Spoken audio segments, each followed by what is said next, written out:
Wow, this is very surreal for me, I have to admit, many years ago as I sat in your seat.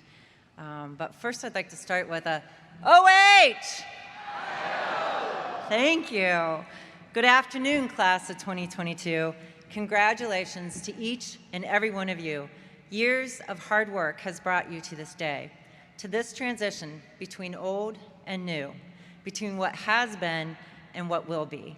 Let's take a moment to appreciate all those around you, your friends, your family, your faculty, and staff who have helped you along the way.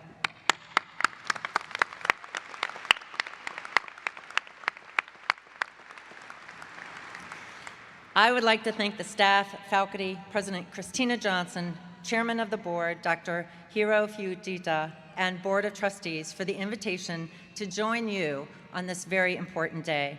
I am so proud to be associated with The Ohio State University. Class of 2022, it is a privilege to stand before you, honoring you today, especially as I once stood where you are, moments away from graduating at The Ohio State University. And parents, I sat in your seat just a few months ago as my daughter Tori graduated from OSU last May. I know you must all be very proud. Class of 2022, think back to where you started this journey, back to your first day at Ohio State. You were excited, full of hope, ready to start a big adventure. At the time, you had no way of knowing the tremendous challenges you would face. Then one day, in the spring of 2020, you woke up to find the world had shifted. Overnight, businesses, stores, restaurants, and schools, pretty much everything had shut down. The world seemed to come to a complete stop. But you didn't stop. When classes resumed, you showed up. And even though the whole world was overwhelmed with fear, anxiety, and uncertainty, you kept showing up. You unlearned the old and embraced the new. You adjusted, you adapted, you adopted, and you persevered. Think about that word, perseverance. The continued effort to achieve something despite difficulties, failure, or opposition. The class of 2022, your class, you, embody and continue to embody the effort to achieve despite enormous difficulties. Nothing, not even a worldwide pandemic, stopped you from achieving your goals. I am in awe of everything that you have managed to get through to be here today. Congratulations.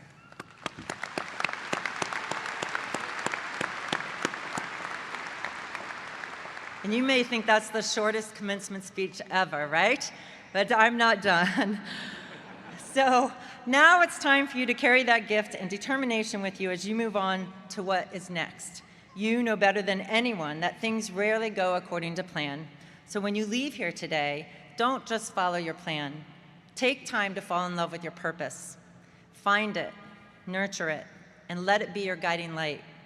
Let your purpose be greater than your plan, because honesty, plans change, but the purpose is your real power. My plans for what I thought was my future had changed many times over since the years I sat in your seat, but once I found my purpose, I realized that my plans were only part of my journey, not my destination. When I was young, my dad opened our first Donato's restaurant in front of our home.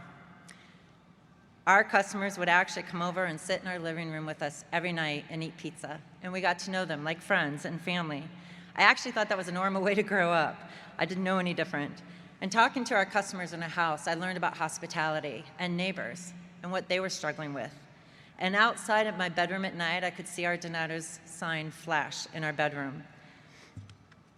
I can still remember standing under that sign as a little girl, hearing my dad say, "One day, we're going to see Donato's around the world, doing business based on love."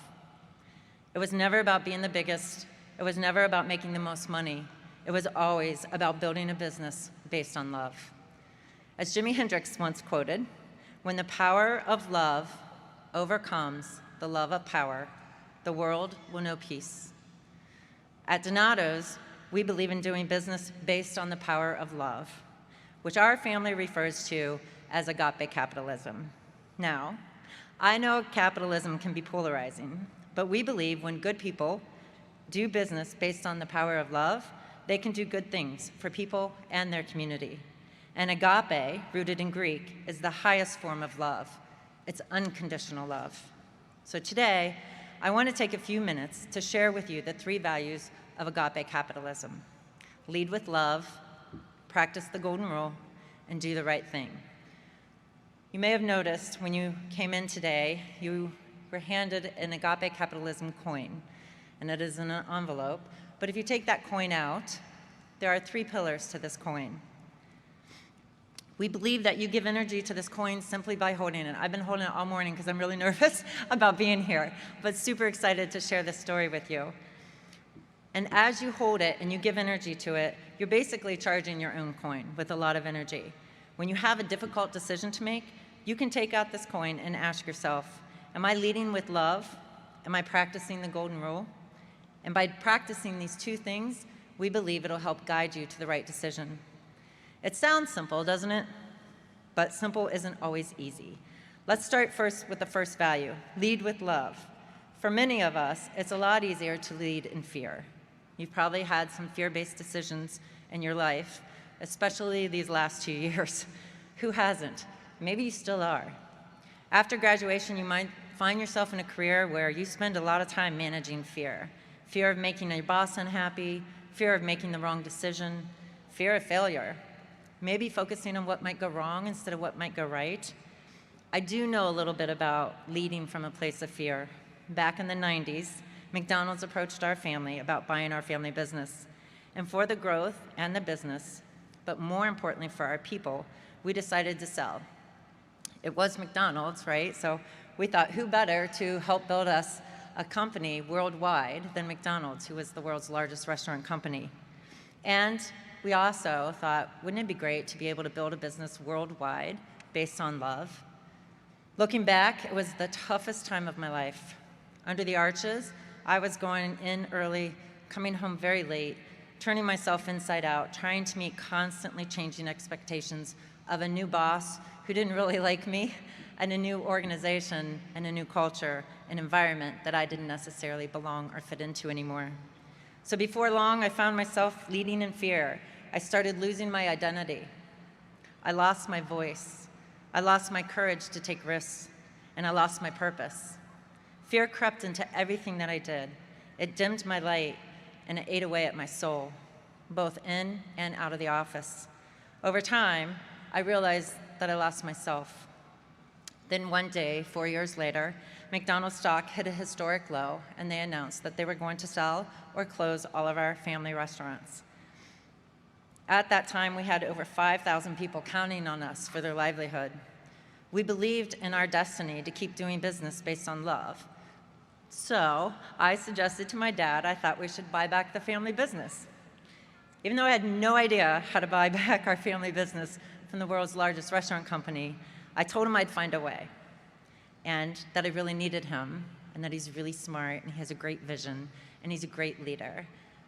But also, I really needed his money, because I couldn't do it alone. And he said yes. When we first planned to sell our company to one of the largest, most successful restaurant chains in the world, I never dreamed, and it wasn't my plan, that we would end up buying back our family business. In that time of fear, I had to come back to our core values. That's when I learned not to fall in love with my plan, but to fall in love with my purpose. I learned a great deal during McDonald's days, but most valuable lesson was to walk away from fear and lead with love. The second value on your coin is the golden rule. Treat others as you want to be treated. Giving back, treating people the way that you want to be treated is a great way to make a difference. But that's not the full picture. What I've learned over time is you actually need to learn to treat people the way they want to be treated. I was reminded of this lesson when we first started our community work with Reeb Avenue Center. It started out as an abandoned school building that houses now over 12 nonprofits, all serving our neighbors to help them find education and find a job. On a hot summer day, similar to today, at Reeb, I met a young woman. Her name was Aisha. Aisha stood there with 3 small children under the age of 6. She was 7 months pregnant with twins. She was living in her car. She told me she just received a voucher for a house, but she explained, I can't get into the house until I have a job, and I can't get a job until I have daycare, and I can't get daycare until I have a job. What do I do? Wow, what do you do?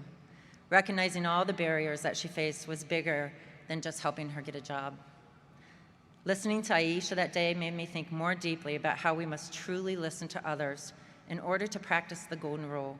I'm happy to say that we were able to find her a job, and she delivered healthy twins, and she worked for us for a while, which is awesome, and she also found an apartment. But the golden rule is really about taking the time to go beyond what you think the person needs, and instead really actually listening to what they need, understanding what their barriers are. Whether it's your family, your family members, your friends, your colleagues, or people in your community.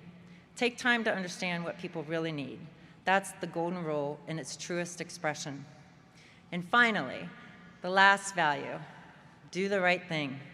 As a class graduating into a world turned upside down by a crisis, you've already seen that doing the right thing doesn't always mean it's the easy thing.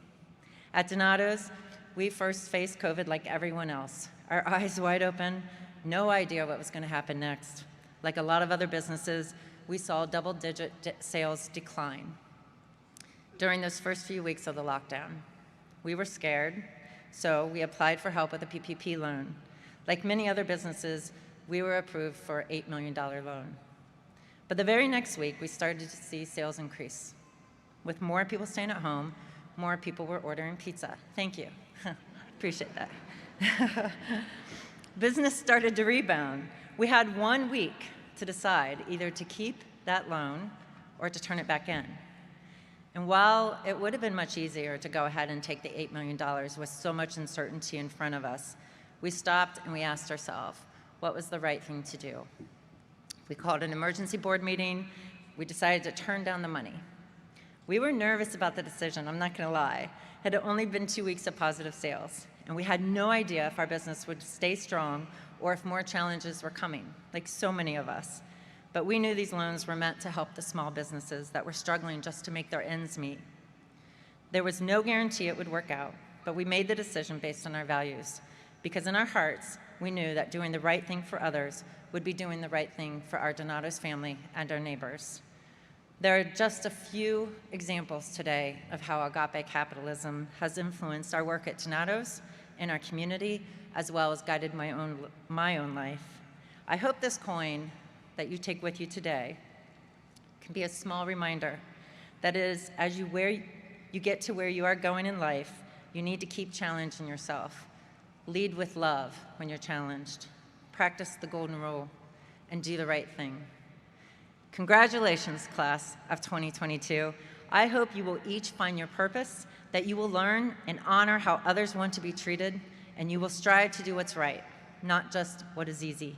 You can't predict that life will put in your path, but you have already demonstrated that you have what it takes to persevere. As you leave Ohio State, I hope you fall in love with your purpose, not just your plan, and then use your purpose every day to guide you along the way.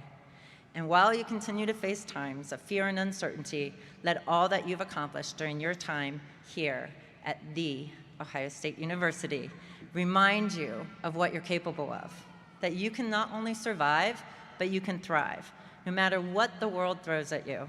Your college experience, the grit, your perseverance, you have demonstrated just to get in this very moment that you are ready. Congratulations, class of 2022. I appreciate you.